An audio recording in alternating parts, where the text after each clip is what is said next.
everybody. How are you doing? I saw they were standing. I've never stood for the duration of one of these before. I feel like it's like TED talking. Maybe I'll try. How are y'all doing today, by the way?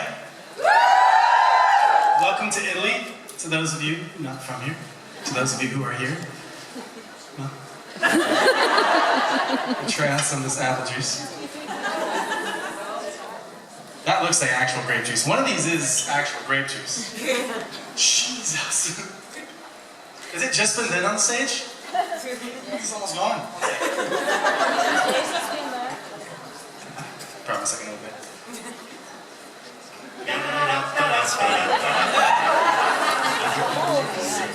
There wasn't that much. I drank so much of it.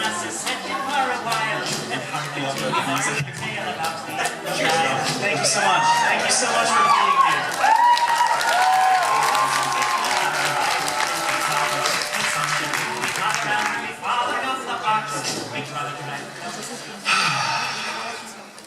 I got my luggage here this time, by the way. I didn't trust the plane system, so I took it myself, and it worked. It would have got lost too, because they did screw up my flights, and I just got on a flight that I didn't have a ticket for, kind of thing. So, I'm growing, I'm learning. I left my mom at home on this one, so really doing the solo thing. I know, teenager, really growing. But yeah, what do you got? Hi. Well, to start off with, I'm really sad that Winchester stopped that season, sorry. Thank you. So am I. So my question is that I found those conversations between John and Mary at the end of episode 10 really interesting. It showed that John in the Mothership universe did exactly what Mary didn't want him to do. So how do you think John in Winchester would react if he knew what John in Supernatural did?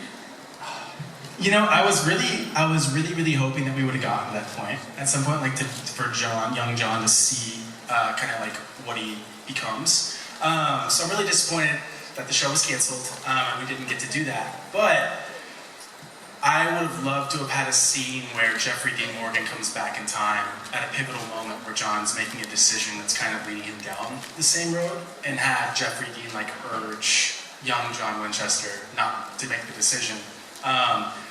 But I guess the answer to your question would be, I think he'd be really disappointed. I think he'd be really, really sad. Because everything that he's trying to do is the opposite of what he ends up becoming. And I think that that's, from my conversations with Jeffrey, really what I was trying to bring to the role was exactly what Jeffrey did, which is he was just trying to be a good dad and failed at every turn. Every turn that he should have taken a left, he took a right. And so that's, I think he would just feel really, really disappointed. So unfortunately, we'll see that. There's still hope. What do they say? What's the nothing ever dies in Supernatural? It's just waiting to come back and see me.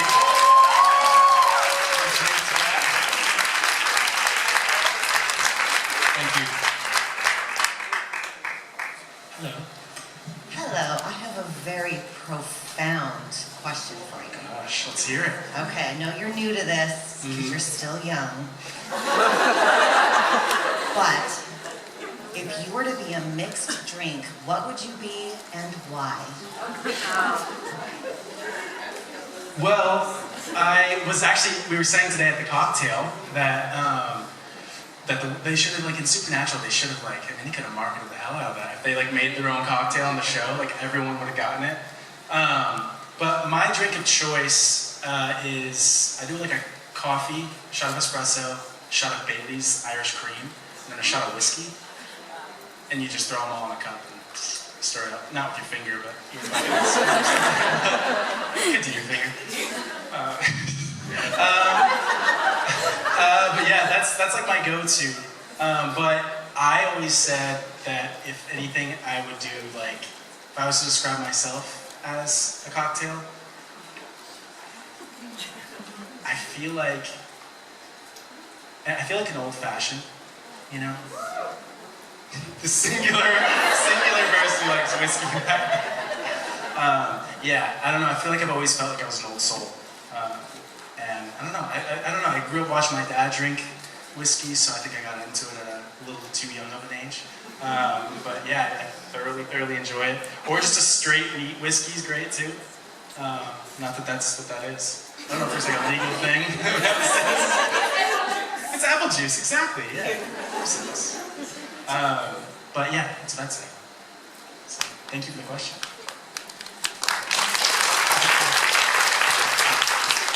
Hi, how are you doing?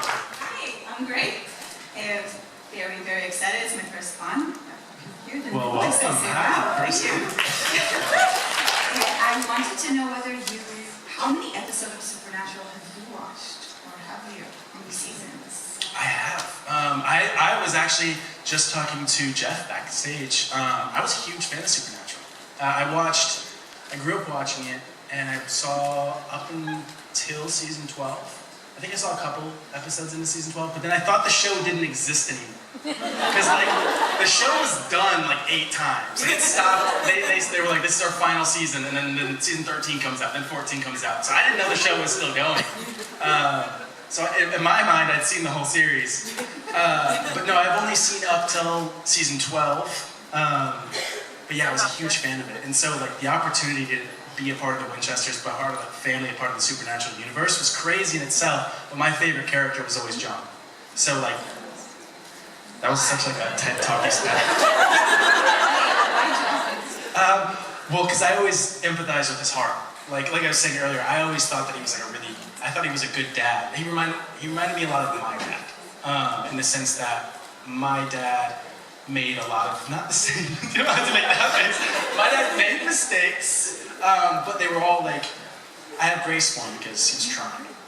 And it's weird as I get older, around my parents' age when they had me, I can't fathom having a kid right now and not fucking them up. So the fact that my parents did as good as they did, I have nothing but grace for them and whatever their mistakes were. So I don't know, I always was drawn to John. I like complex characters, I like anti-heroes, and I think he's just kind of that. So yeah.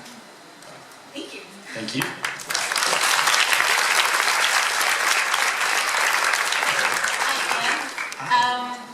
What's in your opinion the best or strongest scene you did in the Winchesters? I loved all of episode 6. If you haven't seen it, I guess play a bad guy. So I guess play like a possessed version of John, and that was my favorite like acting that I did. I loved getting to play that character.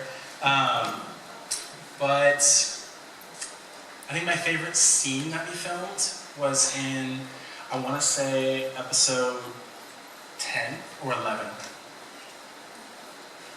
10. Or 11. Whatever one, we had like a burial scene. We got to like dig a graveyard, Mary and I. And that scene felt like it was from Supernatural. That felt like a Supernatural scene. And everything that we were talking about like forgiveness and what else were we saying in that scene? Well, we said some shit there that was like really more Supernatural. But I remember doing that scene, and I looked at Meg, and I was kind of like teary-eyed, and I was like, this was our first graveyard scene, which to me is so iconic to Supernatural. So I just remember feeling like I was there, and I was like, oh, this feels like we're on the set of Supernatural. And then only 3 episodes later, to have Jensen and Bobby, which, yeah, Jim, thank you. Jim,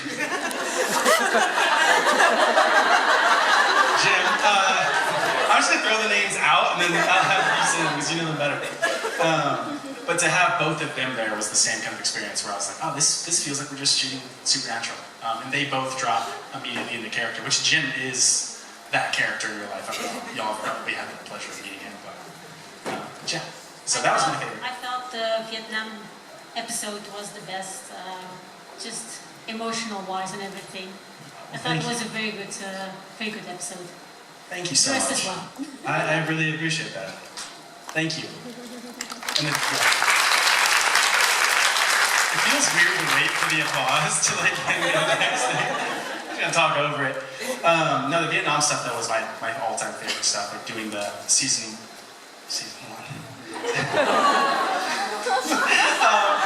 Guys, I'm fine, I promise. No, but doing. Oh, there's a monitor there. Doing the season 1, episode 1, the opening was like a whole Vietnam scene. That was the first day I ever filmed. Jensen was there, and we got to like blow shit up in the woods and run around, and it was fucking awesome. So, yeah, my favorite zone. Hi, nice to Can you see hear you. me? Oh, yes, I can. That's a very tall mic for you. It's like the WWE. My son there, I think I've probably got it right. Okay, first of all, so sorry about the Winchesters. Thank you. We fought and we fought and we fought online. 24 hours a day, tweeting. And when the Americans went to bed, the Europeans started.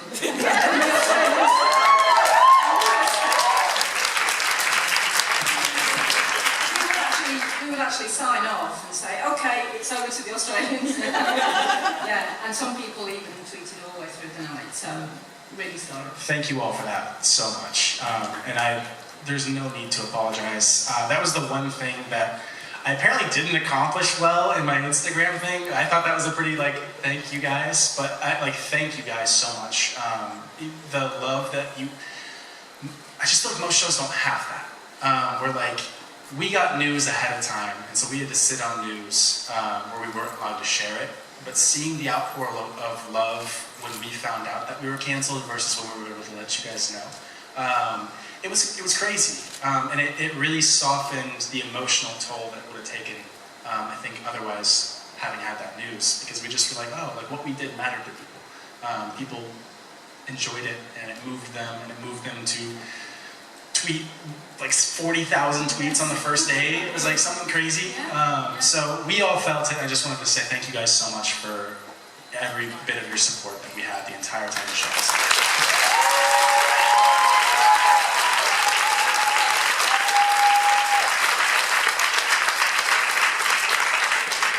So, my question is, what's next? I know you said that you like anti-heroes, etc., etc. Yeah. They make the best characters, obviously. What kind of role are you looking for now? Not a dream role, but what kind of role would you be interested in? The next one that pays. No, there's some stuff in the works. Hopefully, by the time I'm back in the States, I'll tweet something out and can share some news. We'll see. I thought they were playing me off. I was like, that's a ringtone. So that'd be cool. But no, my next character, if I had to choose, I kind of want to play I really do want to play a bad guy. I'd like to just be in a season of something, and then just be the bad guy, and kind of get to fuck stuff up for once. Be a character that people hate. I guess that was what I was doing, so I guess I already did that, so I'll think of something else. But yeah, that'd be cool. I would still love, in the future projects, I would love, and I'm sure there's going to be a time, y'all know how big the fan base is, they're going to open Supernatural back up at some point, and I would love to have a tiny slice of that pie. That was a good pun, come on. Let's go. It like I meant to do that. But I'd love to be a part of that, wherever that comes from. That would be great. Yeah. Absolutely great. Thank you. Thank you so much. I'll definitely announce when I'm doing the next thing too, just in case anybody cares. Well, thank you. Yeah. No, we'll see. There's a bunch of different avenues. I was just talking to Jensen this morning and about some potential stuff, and hopefully getting to work with him again on something would be really cool. So we'll see. Those guys tend to work, especially him. Dude, fucking Soldier Boy, come on. I can be Soldier Baby. Yeah, just planting that seed now.